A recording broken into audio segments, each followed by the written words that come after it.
ఈ కార్యక్రమానికి వచ్చారంటే మన పెద్దలు మనకిచ్చినటువంటి గొప్ప సంస్కృతిని మనం కాపాడుతున్నామనేది మీ అందరి ద్వారా మీకు తెలియజేస్తూ ఈ కార్యక్రమాన్ని ప్రతి గ్రామంలో మనమంతా ఎక్కడ వీలుంటే అక్కడ చేస్తూ మన సంస్కృతిని కాపాడుకుంటున్నాం.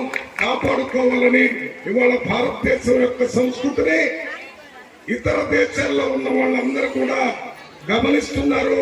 ఈ సంస్కృతి చూసి వాళ్ళ దేశాల్లో కూడా ఇటువంటి సంస్కృతి కావాలని కోరుకుంటున్నారు. తల్లిదండ్రుల్ని గౌరవించడం, భార్యను గౌరవించడం, అన్నదమ్ములను గౌరవించడం, ప్రజల్ని అత్యంత గౌరవంగా గౌరవించి వారి మంచి చెడును చూడాలనేది మన ఈ దేవుళ్ళ ద్వారానే మనకి తెలిసింది. రాముడు గాని, నరసింహస్వామి గాని వీళ్ళందరూ కూడా ఈ ప్రజల్ని ముఖ్యంగా మనం బాగా గౌరవించి వారికి సేవ చేయాలనే కార్యక్రమం కూడా ఈ కళ్యాణం ఏ రకంగా